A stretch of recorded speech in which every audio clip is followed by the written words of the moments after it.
Hi, everyone, and welcome back.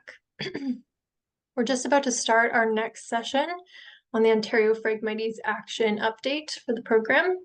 We've got quite a list of speakers here, a lot of experts coming in. I'm just going to start with an introduction to two of those speakers, and then the introductions will go from there, and then we'll do a Q&A at the end. So I'm going to pass it over to Colin Cassin, who's the Executive Director of the Invasive Species Center, as well as Brett Norman, who's a Habitat Restoration Manager with Nature Conservancy of Canada, to get us started. And when you're ready, I'll have you share your screen and get us off to a start here. Yeah, for sure. There we go. Hopefully we're sharing and everyone can see the screen. Thanks for the introduction, Gabby. It's great. So thanks everyone for attending the call. I know we're nearing the end of the day today, but we're happy and excited to be sharing about the Ontario Frag Action program today. And I just want to take an opportunity to thank the Ontario Phragmites working group for providing this platform for us to talk today and share about the OPA and just all the hard work they've done in connecting folks across the landscape. We've heard a lot about a lot of really good presentations today, and they've definitely helped make that happen. So big thank you to the group. So just jumping into the presentation, we've got a bit of an agenda today. We'll start off with running through what the OPA is and the purpose of the program, and then touch on a number of different topics as we move through the presentation, as well as a number of different speakers that we'll introduce as we go. So just to start off, the Ontario Frag Action Program really got kicked off in 2024 with an announcement from the province of Ontario announcing an investment of 11 million over 3 years to create a new program to help with the coordination and enhancement of frag management activities across Ontario. So this program supports a lot of the existing or can support existing work across Ontario, as well as help expand frag management activities, and is looking to provide coordination and collaboration across jurisdictions. So, involving municipalities, conservation authorities, Indigenous communities, NGOs, and all the interested parties involved in frag management across the landscape. So the Ontario Frag Action Program is a 3-year program moving into its second year. It's funded by the Ontario Ministry of Natural Resources. So big thanks to them and the province for their support. And as I mentioned, it's striving to provide landscape scale coordinated response to frag management in Ontario. So really connecting local groups, building on the partnerships, a lot of which we've heard of a lot of great partnerships today. Building on partnerships to help with successful landscape scale management. So we know the impacts of Phragmites are felt across Ontario, and each region has its own unique strengths, challenges, and needs, and might be at varying levels of their journey in frag management, with some having managed frag for decades and others maybe on the leading edge of expansion and starting their frag management journey. So there's a recognized need to consider the bigger provincial picture and how landscape scale management could be supported across the province. And so one of those, considering those various levels of management that might be happening, one of those barriers to help break down and build in collaboration is breaking down jurisdictional barriers. And so that's displayed well here with the picture. We can see on the road allowance, maybe the municipality roads division has been doing frag management, but it hasn't captured the whole extent of frag invasion. And so the program's really looking at, creating partnerships with municipalities, conservation authorities, Indigenous communities to help break down those barriers, because as we all know, and as has been mentioned today, frag doesn't know property boundaries. And so we need to be working together and collaboratively on the landscape to have a true impact. So As I mentioned, projects can often be localized at scale. Jurisdictional boundaries can create obstacles or limit implementation, the effectiveness of implementation. And to successfully manage frag, we need an integrated landscape scale implementation plan that includes all the partners, right holders, and interest groups in a region. And so, building on the OPA, it was looking at, successful frag management by a number of different communities and groups, some of which we've heard today with work in Oliphant and work in Long Point region, and taking those various frag management projects as a foundation and a building point to show that, landscape scale success can be effective. And partners can work together to truly have a large impact on Phragmites on the landscape. So, moving from those super dense frag patches that you can see on the left-hand side of the screen into those more biodiverse functioning wetlands that have helped bridge boundaries and brought partners together to do successful landscape scale management.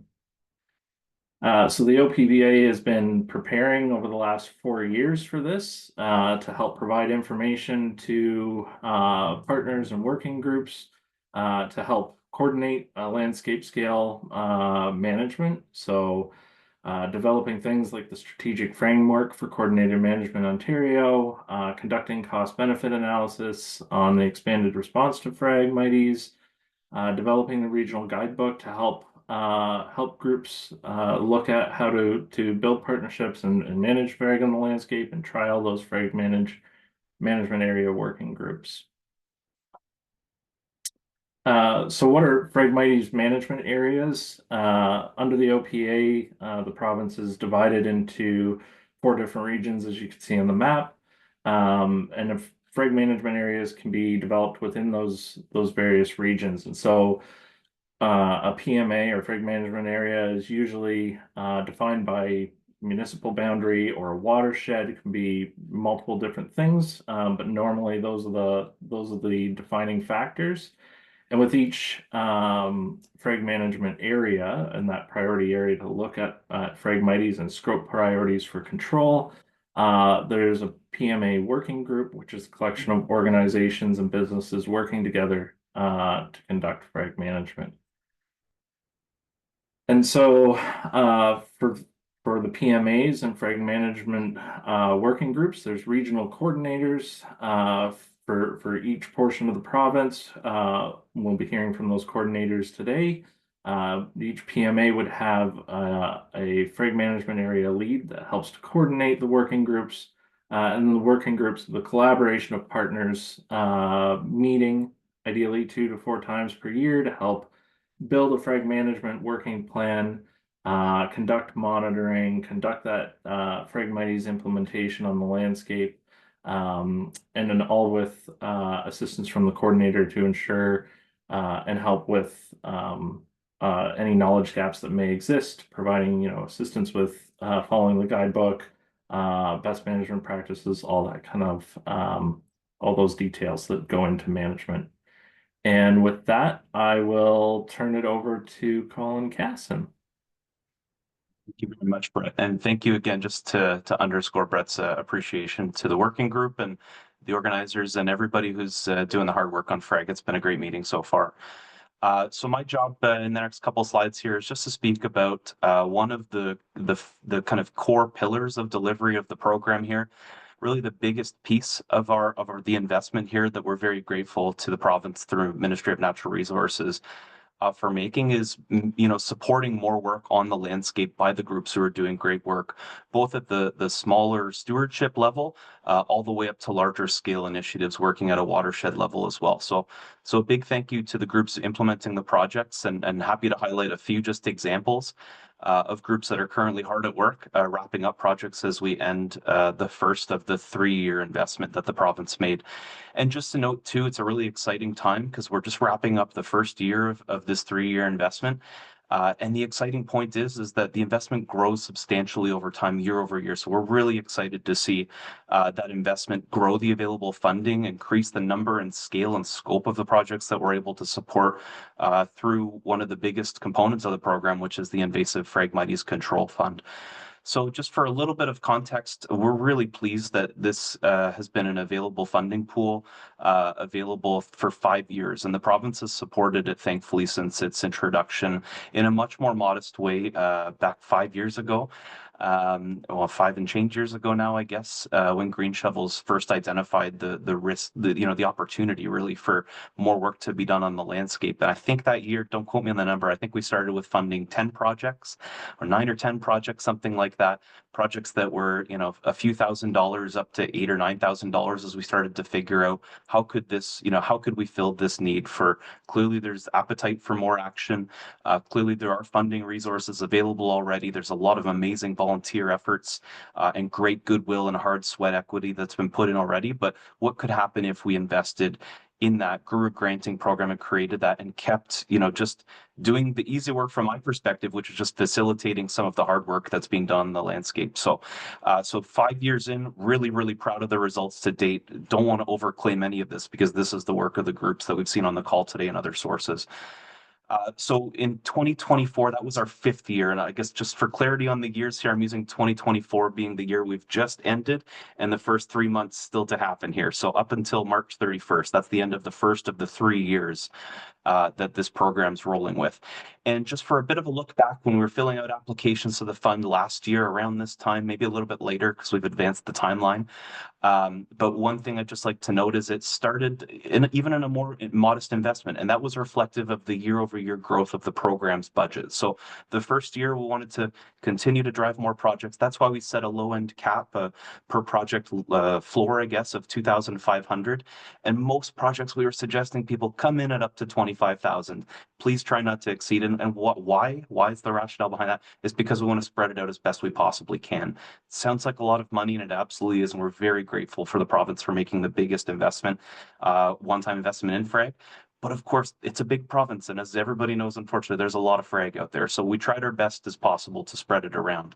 We did increase that cap up to $50,000 for the year that we're just wrapping up. So all those 38 projects that are happening on the landscape now, there was a cap of up to $50,000. And those were really high-scale investments that we were able to make. Last year, you would have noted that there was priority geographies identified. So again, we recognize there's a lot of frag out there, but the program's trying to take the investment that was given to it and push it into specific watersheds to grow those year over year. And we'd also like to grow more of those PMAs, those Phragmites management areas, year over year as well. But there's kind of a strategic resource allocation conversation happening here. So happy to support projects from all across the province and 38 projects. Happy to invest as heavily as we possibly could in specific watersheds to try and grow that collaborative and comprehensive approach, which has been so successful, spoken to today. And I've probably spent too much time on one slide, so I'm going to keep going. Brett, could you keep us working here? Here is a quick snapshot of where did those 38 projects that we were able to fund with the Invasive Phragmites Control Fund this year go. I guess a few things to call out. One, appreciation to all of those recipients for the hard work that they've done. And I think some of them are still doing because there's a few winter management activities that were supported this year as well. So 38 projects and a little bit of insight as to who received the money and what kinds of partners we're working with who are successful. Great work by municipalities, great work by First Nations and Indigenous communities and also Indigenous groups, great work by conservation authorities, great work by local green groups or NGOs. Just amazing work all around that we're so happy to just have a small role in celebrating and supporting. And the thing I wanted to highlight too is these 38 projects were able to take every dollar they requested from the Frag Fund and leverage that against other funding sources. So it really starts to scale up in terms of impact on the landscape when we start to see them taking a dollar from the province and matching it against 1 or 2 or 3 other dollars from other funding sources. All of a sudden the impact really starts to grow, and so excited just to see the program be able to support it in a modest way. Next slide, please, Brett. So when we do start to look at some of these numbers and how do they add up, if you're a recipient of the Frag Fund this year, or maybe a recipient next year, as we have an open call for proposals now, I just wanted to give a little bit of insight as to some of those KPIs and what are they looking like. There's some very modest projects in there with a small investment of $2,500 with amazing KPIs. And I just wanted to mostly just give myself some cover when we're asking for KPIs. I wanted to show you what does that look like and why are we asking it? Is because we try and bundle this up to demonstrate impact of all the amazing projects happening on the landscape right now. And the numbers really do start to become extremely impressive, especially when they're added all up together. So these are just some interim numbers, not associated with any one project, but when we bundle them all together, it's really neat to see. Again, these are just draft numbers because we've only got some early reports coming in. So just wanted to say appreciation again, because individually these projects are a lot of work, but when they're bundled together, my goodness, it really, really is impactful stuff. So a sign of appreciation again for those leading projects, the 38 projects this year. Next slide, please, Brett. And I just wanted to, this is like a celebration. I just wanted to also celebrate the great work that the local recipients have done in terms of getting the word out. Sorry, back one, please. It's been great. The local paper coverage has really gone a long way. And as we all know, that is really, really important in underscoring the return on investment for key decision makers. So, one thing that the program's been able to offer, been able to support local recipients is, not unlike a few other key funders here, just give us the key points that we can help you share your story and tell your story to local groups. So one key feature that we love about the granting program is that it's been able to work with recipients. And, not all recipients are opting into this. So, and that's great, no problem. But those who do want to, we have some capacity here to support you telling your story, singing those praises in local papers and other forms of media, and just being able to highlight those groups up who are doing the hard work here, because it's really critically important as we start to tell our story, not just with KPIs, but also just making sure that on a communications perspective, the word's getting out, because there's a lot of great work to happen this year.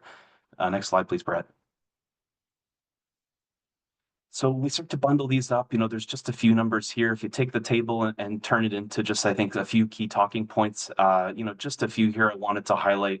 One, the number of groups that have been mobilized. So not just are there 38 recipients, but there's so many other project partners that work on, as you're aware, that contribute into those projects too. We see so many groups here, contributing not just as recipients, but also as key implementation partners. So encouraging to see, be it municipalities, indigenous communities, other local green partners. It's just really encouraging to see that it's not just 38 individual groups doing the work here. It's really nice to see such a high return. And not just is it the Frag thing. I mean, that's the story that we're here to talk about for sure, but there's so many other key co-benefits that I think the recipients have done a fantastic job, is just linking the issue to critical habitat preservation and development and creation, biodiversity more broadly, habitat restoration, climate change, all sorts of really important co-benefits that help us tell the story and advocate for the continued existence and growth of this kind of a funding vehicle. Next slide, please, Brett. And again, we start to look at these numbers, they do start to add up, because not only is it the 38 projects that are there being led by 38 organizations, but it's the number of indigenous communities that are signing on to participate and support the work, if not lead. It's great to see so many other community groups that are driving it. It's, in many municipalities, many of these 38 projects are happening at a local municipal level, maybe a pair of municipalities, maybe at a watershed level, where we start to see those numbers really and start to amplify and grow. So, and I think what's going to be critically important over the next 12 months for sure is just making sure that we're telling the story in terms of the people doing the work, because really they're the star of the story here.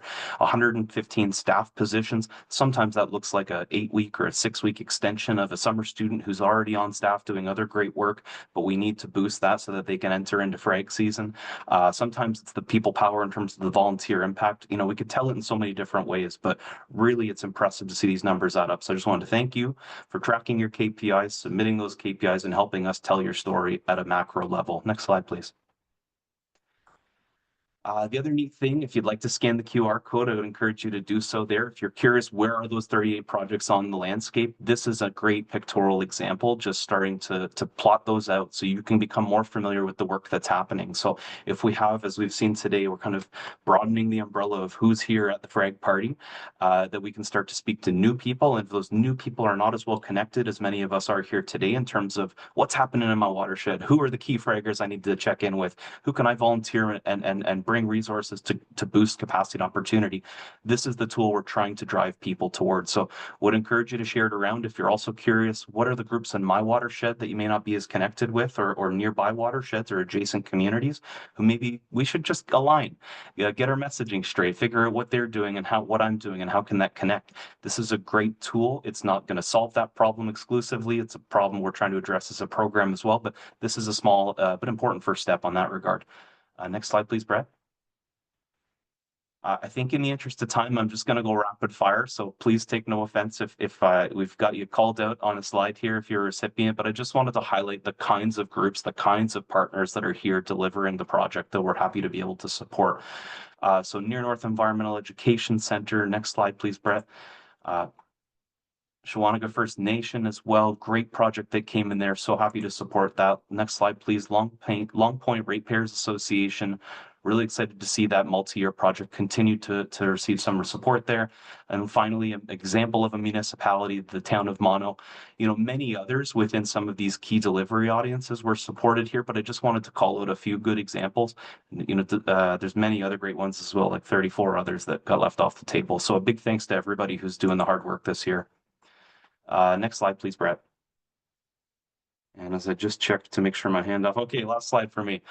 So Brett spoke a little bit about the regional coordination, and we're going to turn it over to the regional coordinators here. And really what we're trying to do in terms of the model of this program is give a point of contact for groups to connect in with. And obviously many groups here on the call, especially in some of our key action areas like Southwestern Ontario, are very well connected. But what we wanted to do is make sure there's a point of contact, a name or an email that can get back to you if you're in the point of your frag journey where you're looking to figure out, okay, I've got my piece managed, or I know where I can engage, but I want to figure out who else is doing what in my area, in my community, in my PMA, in my region. So we're going to turn it over to the actual people who know subject matter expertise here that we can turn it over to, and just daylight some of the local action that's happened with some of the OPA resourcing this year. So just a bit of a high level call before I turn it over to Derissa.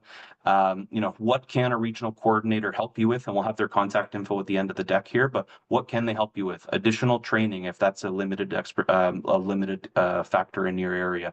Genetic testing services, we'll speak more about that shortly. Invasive Phragmites Control Fund, how can I make the most competitive submission to the fund to make sure that this good work happens?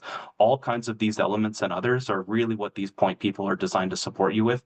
And just for a little bit of an understanding of the geography, this is how the program defines in the image there, what is north, what is central, what is eastern, what is southwestern. So we're going to turn over, we'll start north and go south.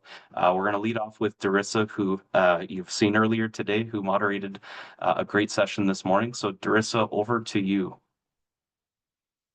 Thanks, Colin. All right. Well, I am new to the role of Northern Ontario Regional Coordinator, so I am kind of just learning the ropes along with everybody else listening to this call, but I'm really excited about it, and just to see how this program grows over time and how much work, people on the ground have already been able to achieve. So really excited about it. So Northern Ontario looks very different from the rest of the province. Invasive Phragmites is becoming more prevalent and prominent on the landscape, but really it's still primarily found along the highway corridors. Additionally, there's actually a lot of native Phragmites on the landscape in the north, and often the two are found pretty much in the exact same location and adjacent to each other.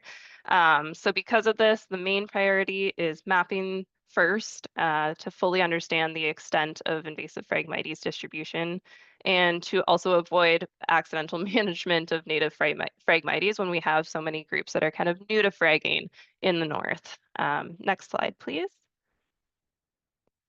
So I'm going to talk a little bit just briefly on some of the existing PMAs that we do have in the North region. One of the longer standing ones is the Thunder Bay area, which is led by the Lakehead Regional Conservation Authority.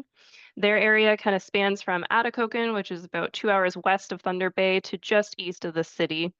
They're very well established, having gotten started in 2022 with great participation from community partners and stakeholders. And they've been able to collaborate to engage those key stakeholders to inform the status of invasive Phragmites in the area and develop and implement a strategic framework for tackling management. Some of the key highlights from this past year They were able to treat and retreat 14 stands, totaling 4,780.5 meters squared in the area. So really, really great work happening in that area of the north. Next slide, please. Next, we have Grand Council Treaty 3. The Grand Council Treaty 3 is a traditional government of the Anishinaabe Nation, representing 28 First Nation communities within the territory. Their region spans from Kenora to Fort Francis to Red Lake to Sioux Lookout. And prior to beginning this project in 2022, invasive Phragmites had not been confirmed within the Grand Council Treaty area, but it was confirmed just outside of it, east in Thunder Bay, south in Minnesota, and west in Manitoba. So after extensively mapping and identifying invasive and native Phragmites for the past 3 years using genetic testing kits as a tool as well, they've confirmed several invasive populations along major roadways. So their concern, of course, is the potential of spread into the municipalities and into the communities from those corridors. So their next priority is to expand surveying into those areas, but then also to begin increasing capacity for management in the area. Next slide, please. So then on to some of our newer PMAs. We have the Algoma region or Sault Ste. Marie region. It was formed early last year and is led by Lake Huron North, which is a collaborative of non-governmental organizations dedicated to improving water quality and habitats in and around St. Mary's River and Lake Huron's North Channel. They were busy in the first year. They extensively mapped all highways throughout Algoma, all roadways within municipalities, and some secondary and tertiary roadways throughout the region. So really amazing for their first year on the ground. This coming year, they're gearing up to start the management of smaller isolated patches at high-risk locations for spread. So amazing work. Then we also have some kind of new PMAs joining the program this year. We all know that there's been amazing work done on Manitoulin Island, spearheaded and coordinated by Judith Jones and other partners for a long time. She's been basically acting as a great example of what PMAs are and are supposed to be from long before the program existed. So we're really looking forward to working together and support them as a PMA this year. And then lastly, we have Junction Creek Stewardship Committee leading the Sudbury District PMA, who held their first meeting just this past fall. So really, they already have amazing partners at the table, and we're really excited to see how they grow. If you can just hit next. Awesome, thank you. So some of the areas in the north that we've identified as opportunities for PMAs are Wawa, Timmins, and North Bay. However, we're also looking for unique ways to fill the gaps along highway corridors where communities and resources are sparse. So if anyone's tuning in from Northern Ontario with suggestions, I encourage you to reach out. As Colin mentioned, our contact information will be near the end of the presentation. So I will turn it over to Kyle to speak about Southwestern Ontario, I believe. Great, thanks so much, Derissa. Okay, there we go. So thanks again. I had another opportunity to talk a little bit about the program this morning at the Drainage Superintendents Association of Ontario, and being able to connect with some of the municipal folks and drainage folks that we have, as well as the Land Improvement Contractors of Ontario. So looking at contractors who do a lot of that work in drainage areas where we may find frag, and talk a little bit about clean equipment protocols as well. So just wanted to throw that in quick before talking about Southwestern Ontario. But I am the regional coordinator for this area.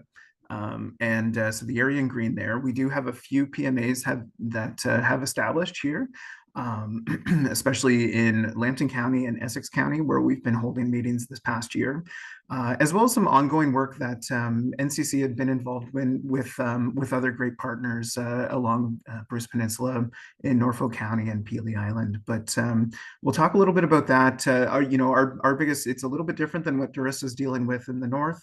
It is widespread throughout Southwestern Ontario, impacting a lot of our natural, remnant coastal wetlands that are existing, as well as our municipal infrastructure throughout. Those drains kind of in the Southwest are really critical areas. So regional priorities for us are really to support those existing efforts from all those great partners, and developing a stronger communication across those groups. In some cases we do become siloed with the work that we're doing, so making sure there's open communication, finding those efficiencies, and doing some of that necessary mapping and prioritization for future years. Brett, could you move the slides ahead? So I mentioned Lambton County. This is a PMA that is co-led by the Invasive Phragmites Control Center, St. Clair Region Conservation Authority, Sauble Bayfield Conservation Authority. This group here has been doing a lot of great work, and unfortunately I couldn't attend the sessions earlier this morning, but having members of the Lambton Shores Phragmites Community Group and Ipperwash Frag Fighters there, building on the success of I guess the time and sweat equity that Colin was talking about. These groups have done amazing work, and trying to build that out into the bringing in that municipal partners, as well as coordinating efforts where we can.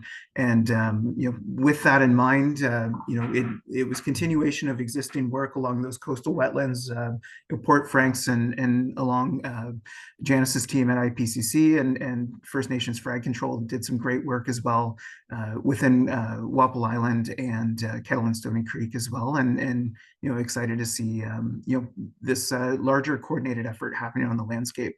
So moving forward, the group is working towards developing plans and strategic plans and to move forward with that. Similarly, Essex County PMA, this one's being led by Essex Region Conservation Authority, and we've got involvement there from all the levels of government there with every municipality, the county as well.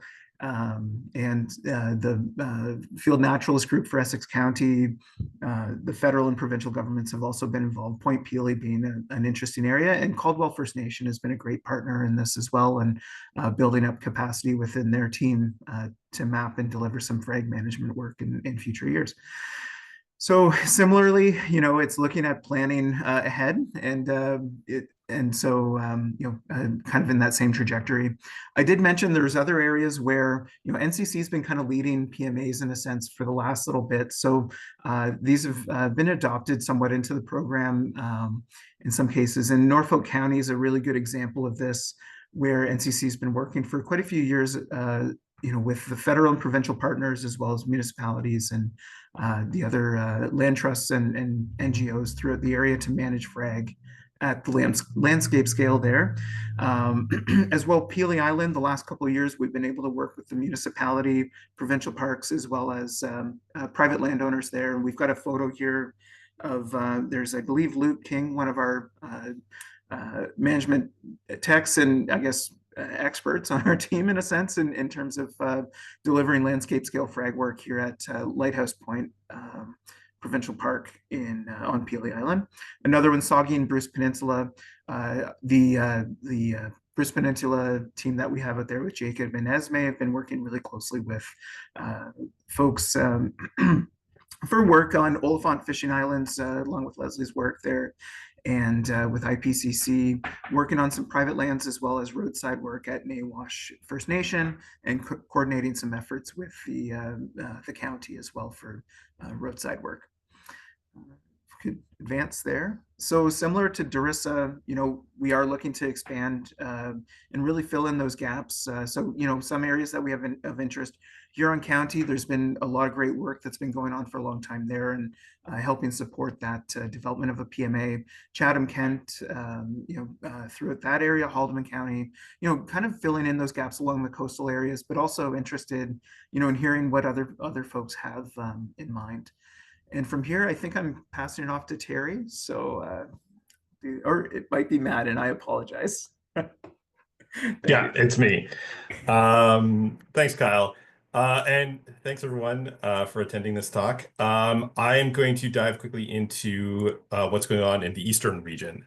So the Eastern region is sort of in between what Derissa and Kyle are dealing with. If Derissa is the leading edge and Kyle is sort of that well-established epicenter of frag invasion, Eastern Ontario and I think Central Ontario are kind of in the middle. Frag has a foothold, and it's really, it's not like super dominant, but this is really the time to get out there and begin doing the mapping and management that's necessary to prevent it from really taking over. So in Eastern Ontario, we have two PMAs that have been established and have been working for at least a year, put in very high quality, good projects that were funded through the Frag Fund last year. Those are the Cataraqui Region PMA and the Eastern Ontario PMA. And then a new one that is just sort of getting wrapped up right now is the Quinte Region PMA, which we're really excited to get them on board and hopefully get some good frag work going there too. There are, outside of those PMAs, there's lots of folks doing great frag work in Eastern Ontario that I've been in communication with, and we're really eyeing up to sort of fill in that regional kind of map, get the Lower Trent area, the Capital Region, and the Mississippi and Rideau Valleys on board to really sort of, get everyone in the region active. If we could go to the next slide, please. So just a focus on those two established PMAs. The Cataraqui Region PMA is led by the Cataraqui Conservation Authority, and the region itself is their watershed. And in the last Frag Fund, the 2025, sorry, new year, they put forward a really, really great project to address that mapping need, that first step that you need to do great frag management. And Holly and her team assembled a great project. Lots of buy-in and collaboration from municipalities and counties and other groups that are concerned about frag in the area, and they were able to put together a really comprehensive map of frag in their region, which has informed their plans for this current frag fund going forward to begin roadway frag management, controlling those vectors of spread and hitting some priority areas and building into a really sort of long-term management plan. If we can move to the next slide, please. The Eastern Ontario PMA is led by the Rivers Institute, which is based out of Cornwall, and their region encompasses the South Nation and Raisin Region conservation area watersheds. So they have a pretty big region, just sort of right on the eastern edge of the province. Likewise, their funding ask in the last cycle was to begin to do mapping, and the South Nation and Raisin Region CAs they put in a collaborative ask with the Rivers Institute. So these three great groups put together this strong project to begin to do this mapping in priority areas, and especially along the St. Lawrence, along the river. And they had great results, and that is again going to inform their planning and for their next funding cycle, which includes expanding that effort to hit some of those more road areas and begin priority management in areas where frag really needs to be contained. That's sort of the current state of affairs in Eastern Ontario. And like I said, we're hoping to expand to some more neighboring regions and get that frag managed. I think I am passing it off to Terry now. Thanks, Matt, and to all of you for attending and sticking around for what is a great day, but a long day, obviously, and obviously save the best of the region for last. So I'm working with this great team of Derissa and Matt and Kyle, trying to coordinate all the great work going on. And the strangely named Central, which is Nipissing to Niagara, is the area that I'm trying to help with. It's such an active area with so much ongoing work by so many people in so many different ways, NGOs and municipalities, conservation authorities, and others. It's obviously got plenty of frag and lots of new fraggers, but also a lot of people who have been steeped in the work for so long. So really a lot of the work going on here is continuation of ongoing work for some, and others beginning their frag journey. So the PMA modeled, obviously trying to help them move along the continuum. So next slide. We're working with a few folks that all look a little different, but are all doing good work. So the Georgian Bay Forever is working on the eastern coast. They're not for profit. They're working on mostly in coastal wetlands on the east coast of Georgian Bay, with partners from the municipal sector and others working on that unique part of the landscape. and they've been at that for a number of years, and will be carrying on their mostly boat work in the year and years ahead. We're also working with Severn Sound Environmental Association, who work with their municipal partners. A lot of their work relates to roadside management and trying to map and prioritize the significant work that's going on in their part of Simcoe County, which is north of Barrie and just on the east side of Georgian Bay. And Credit Valley is coordinating the work in Peel region and in their neighborhood, continuing their significant efforts on preventing the spread and control in their many ecological areas in the Credit River and watershed. Next slide. A couple of newer PMAs include the work that's happening in Durham region, where there's many partners active, many of the cities, towns, and all of the conservation authorities that's just east of the greater GTA. And they're working on, again, trying to coordinate and determine where their best bang for their buck. So they've got a combination of things depending on who's the individual organizations are. Some of it's roadway, much of it's priority wetlands, and some coastal wetlands on Lake Ontario as well. And Lake Ontario, the Niagara region folks, which is being coordinated through Niagara Peninsula Conservation Authority, again, working with their local partners to determine where to from here. So they're at the earlier stages, but trying to coordinate the work in that region to determine how best to tackle it together and make best efforts with the limited amount of resources available. Next slide.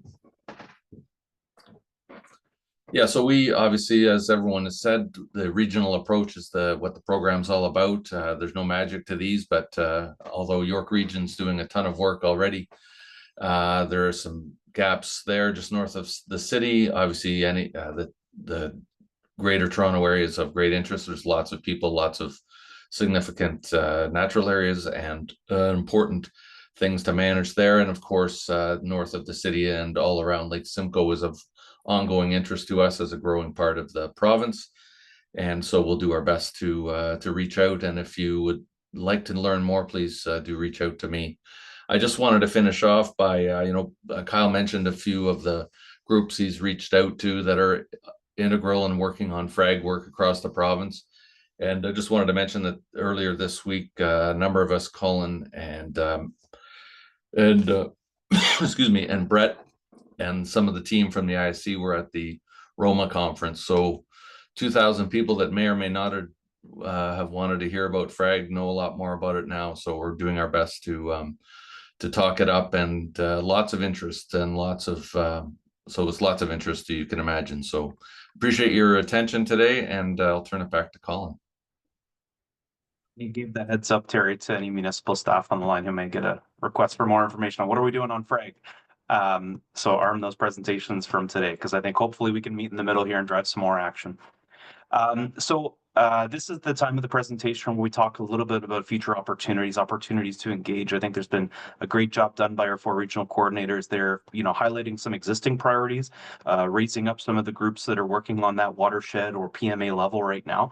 And also some signals in terms of areas we'd love to grow with and carry on this conversation following. If you're a fragger in that area and you think there's opportunities for us to grow collaboratively and build a PMA, there's your call to action, please. So the other call to action would be the program has set aside resources to boost and support local action here. Some of them have been touched on throughout the presentation in terms of how we've been able this current year to be able to support some extra fragging and enhanced fragging, but also wanted to daylight a couple other ones with my colleagues as well. So on to the next slide, please, Brett.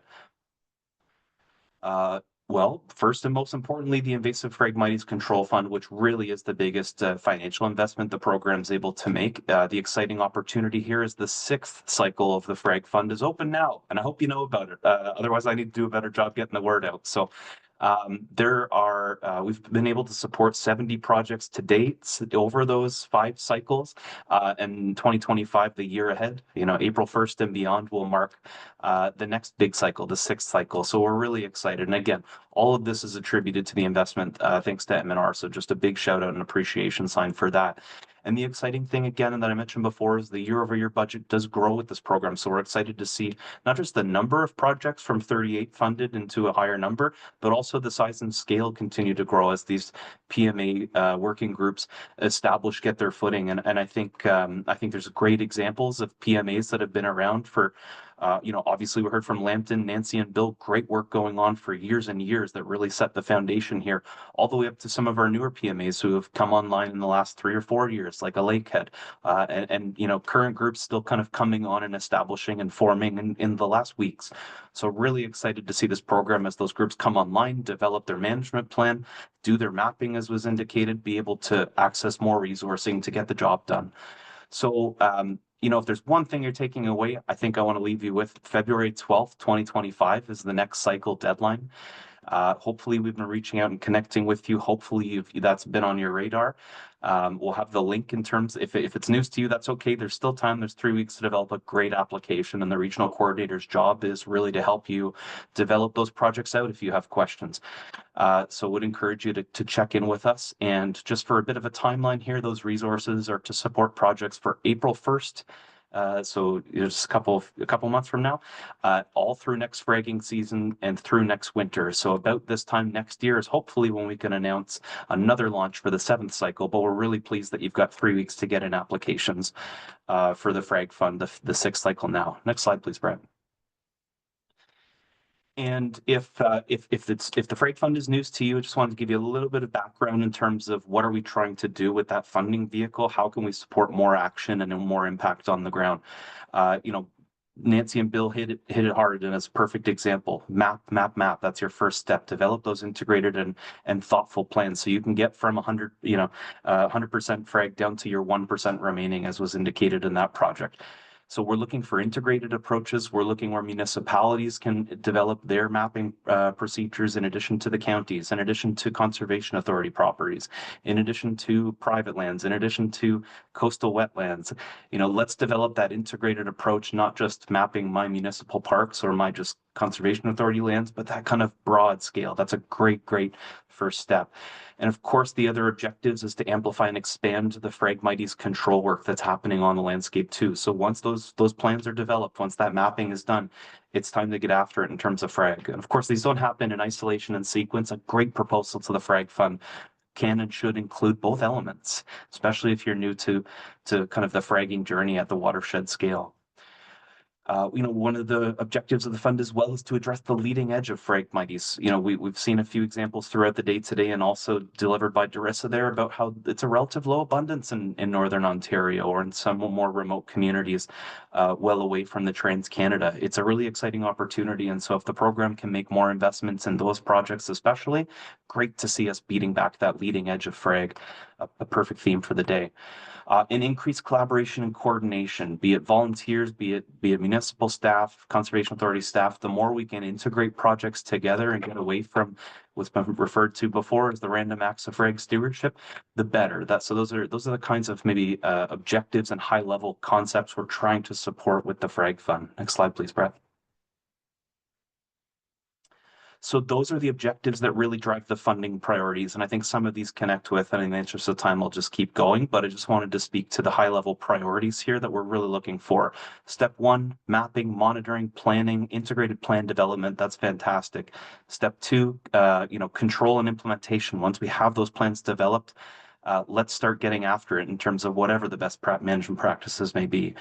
And then also the third priority as well, Phragmites innovation. It's been so encouraging to see, a couple years ago at OPWG, the talk of drones was, I'm sure you'll remember, not integrated in many conversations, if any, or many presentations. But my gosh, today it's been so exciting to see how we're trying to advance the state of frag control through really novel techniques and showing a lot of appreciation for that today as well.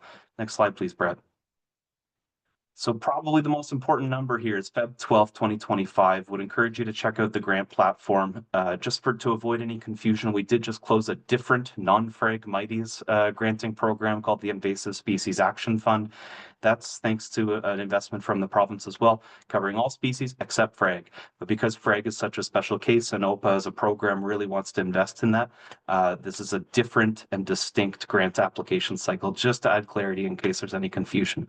So although the Invasive Species Action Fund has closed for intakes. For the upcoming year, the Frag Fund is still open for about 3 weeks, February 12th, and that's the link if you could check it out. Would be forever grateful because we're really excited to grow that investment from 38 projects to I don't know how many, but more. So really excited for that. And next slide, if you would, please, Brett, and I'm going to turn it over to my colleague, Alex. Thanks, Colin. So I'm going to talk a bit about the Phragmites genetic testing program. A big part of OPA's aim is to reduce invasive Phragmites while protecting non-target species. And one of those non-target species is native Phragmites. It is found across Ontario. It's a lot more prevalent in Northern Ontario and Central Ontario. Maybe because invasive Phragmites has done such a good job of replacing it, but they're quite difficult to tell apart. Resources like what Dr. Michael McTavish made, you can see in the bottom right, a morphological key between the subspecies are very helpful, but even still, they can be quite difficult to tell apart. And hybrids are possible, so the key doesn't account for that yet. So DNA testing is the way to go for a case that you think may be a hybrid. So OPA offers free genetic testing to anyone that's interested to confirm what subspecies of Phragmites you're dealing with to prevent unnecessary management of native Phragmites. Because it's one, you don't want to waste the resources, but also we're trying to make good efforts to protect native Phragmites because it's an important wetland species. So in 2024, we distributed 367 DNA kits across the province. About half of them were in Northern Ontario, a quarter in Central, and then an eighth in both Eastern and Southwestern.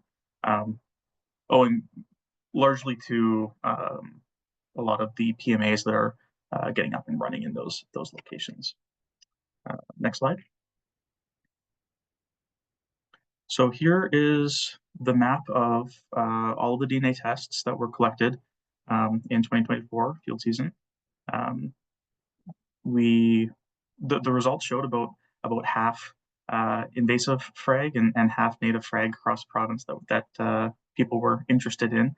And the distribution is pretty consistent with our previous understanding that invasive Phragmites has done a very good job of taking hold of the more southern Ontario and is progressing into Northern Ontario, whereas the native Phragmites is still present in good numbers in Northern Ontario, although it is, like I said, found across the province. So although none of the tests showed native Phragmites in the southwestern region, it is still confirmed to be present there in even just last year.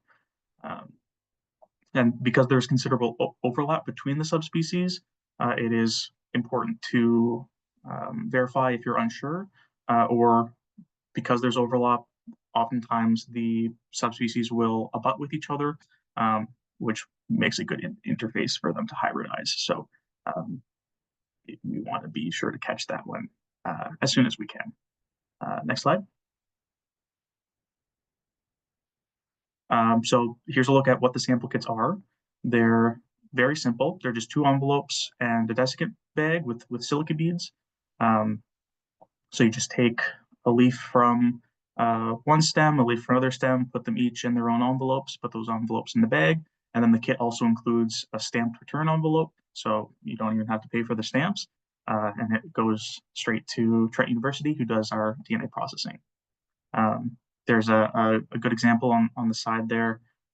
There are oftentimes stands that show kind of the mixed traits. There's a fairly wide spectrum of traits that the subspecies go through. So if you have a stand that some of it looks native, some of it looks invasive, you can get 2 kits and then test both and see if it's just one subspecies that's displaying a range of traits, or if it is both subspecies, or if it's a hybrid.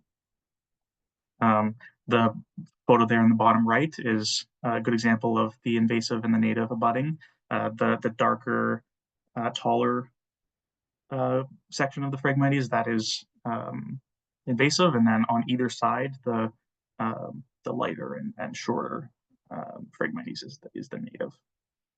So those are extreme examples of them showing their traits. They aren't often that easily told apart, but that would be a good interface for them to hybridize. So that was actually one that I took samples from along the border of them to see if any of it has hybridized, which luckily it hadn't.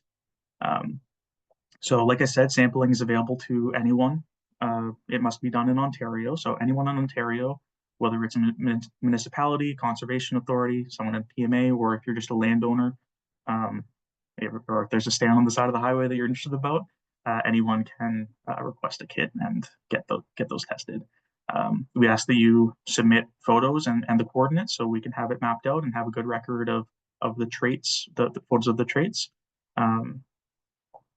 Also, the current window is the field season. So while the plants are still alive, we're interested in testing off-season sampling. So far, it seems that samples from the winter are either the DNA has degraded too far, or there's too much interference with various pathogens like fungus, making it difficult to get results out of those. But we're now looking into DNA testing the seeds because they're meant to last the winter. So we're hoping that we can get a decent amount of DNA out of those, which would allow for year-round sampling. Next slide. So as of today, the applications are open for kits. So you can scan that QR code or go to the link just above it and apply for kits. It's a very straightforward process, very few things in the form that you need to fill out. There's a little preview of the application form on the right. Next slide. And here, I want to talk a bit about the time frame. So we do our processing in 2 batches, one for same season management and one for next season management. So if you want results on what subspecies you have to manage within the same year, samples need to be submitted before July 4th, and you'll receive results by August 16th. Whereas if you don't need results for this year's management season, then any time between the October, any time after that to the October 10th deadline, the samples will be processed and you'll get the results as soon as possible, which is likely late November or December. But those results, because of the season, will only be useful for the following year. Next slide. I'm not actually. I'm handing it off to Matt. Yeah. I was gonna say I'm not sure who I'm handing it off to. There's a lot of cooks. This is me. So yeah, I'll hand it off to Matt to talk about biocontrol. Awesome, Alex. Thanks. I'm going to be super brief here, just because we're getting tight on time, and also the biocontrol experts have been speaking at this meeting and have already kind of covered this. But I just wanted to provide a quick recap of where the biocontrol program is at. Over the last few years, there's been a ton of moths that have been released at a number of sites across the province, and we're seeing really good survival rates. The populations are persisting and they're growing. And the next step is to sort of continue to grow those populations so that they reach a level, sort of a sustainable domestic population where those moths can then be sort of sent out to folks who want to use them. But also the big thing, and what the OPA program has been supporting, is the integration of the biocontrol with those sort of traditional management techniques. Again, this was sort of covered earlier today if you had a chance to see those talks.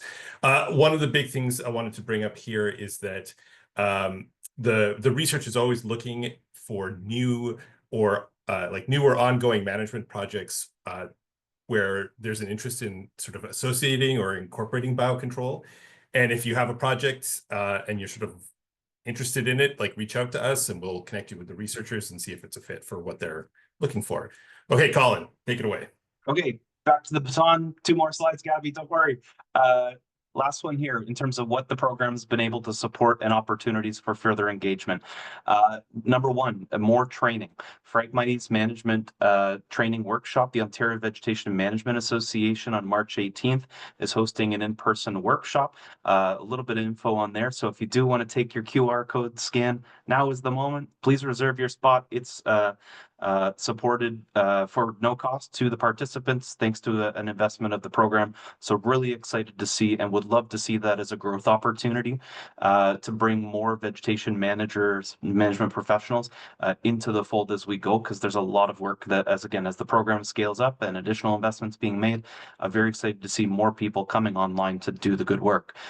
Point two, exterminator license training. So for those maybe on the call who are municipal staff, conservation authority staff, NGO staff here who want to take some of that capacity and build it in-house for smaller projects. Maybe you want to undertake a management project for the first time in-house.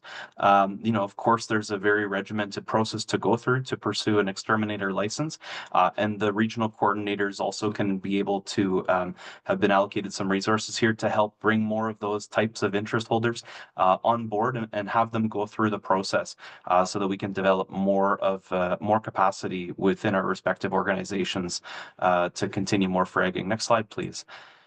So what's next for OPA? Lots more in terms of developed online training opportunities, such as those mentioned there. Also access and updates to key resources.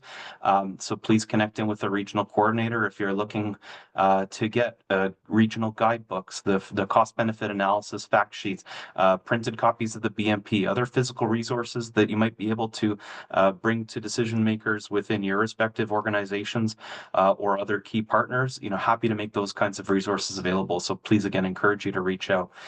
And also really encouraged and excited by, mentioned earlier, opportunities to speak with key municipal delegates through things like AMO, NOMA, ROMA, all these kinds of workshops where council, mayor, CAO, CFO, director of public works are there participating. We're there trying to drive increased understanding from different levels. So appreciate your partnership all across the table here, speaking to those decision makers, and we're trying to get them from the other side too. So I hope those two things can come together for enhanced action on FRAG in the year ahead. So if there's delegation to council requests or things like that you're hearing and seeing, those would be great opportunities for us to continue to have the conversation about how we can all be a little bit better on FRAG as a collaborative and as a unit. So next slide, please.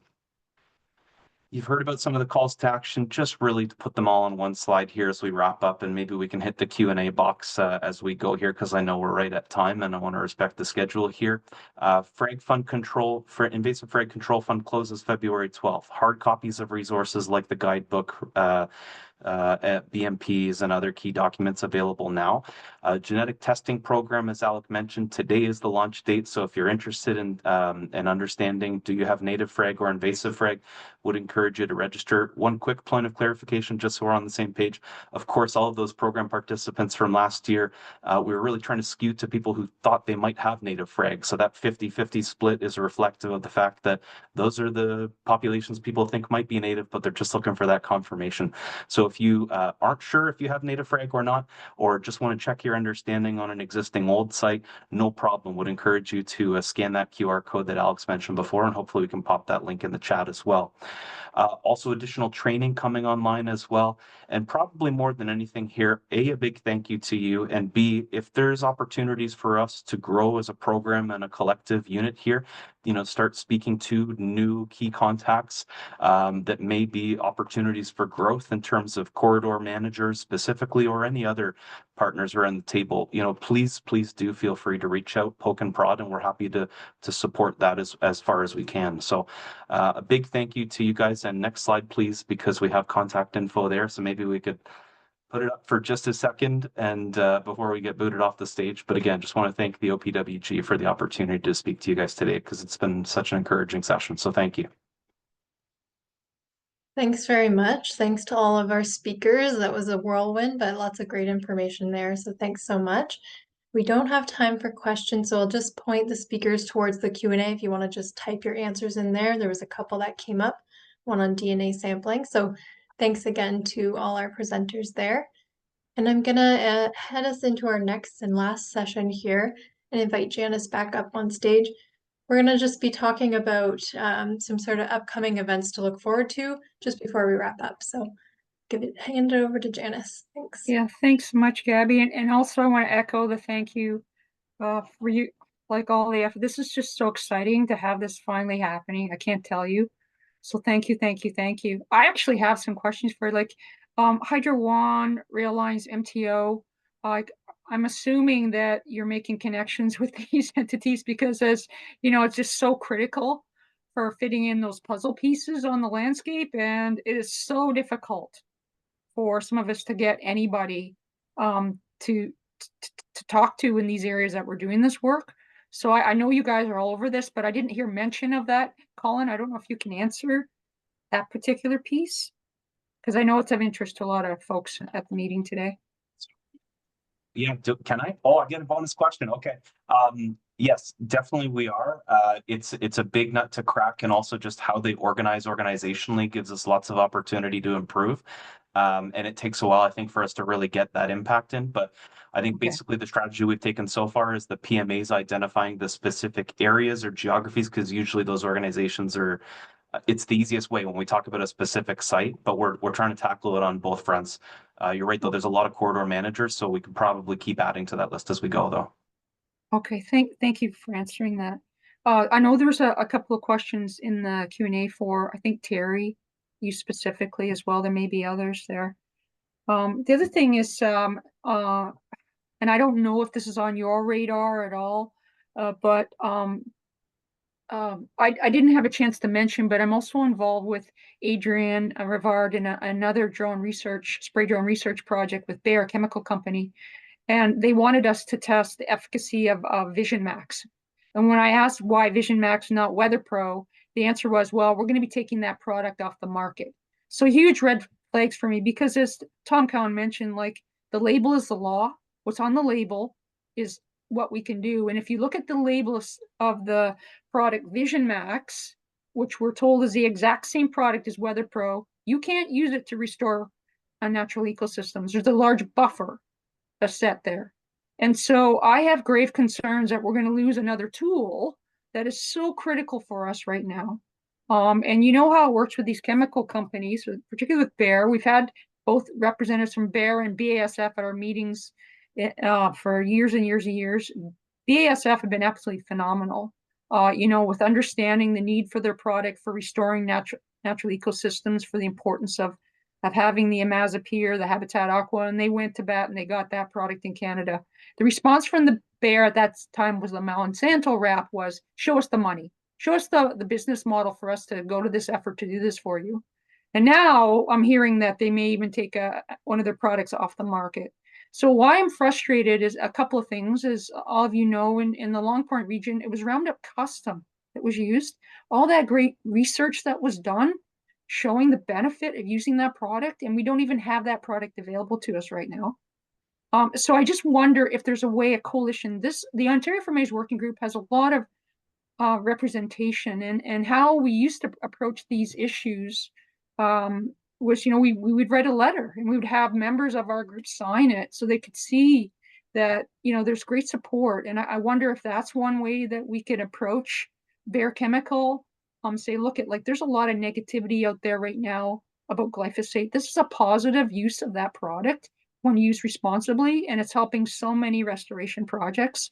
So I just put that out there. Is that the approach? The letter comes from the Ontario for Maize Working Group, and then whoever wants to sign it signs it, or does it come from, the Green Shovels Collaborative? I don't know, but I just put that out there as a concern that I have right now.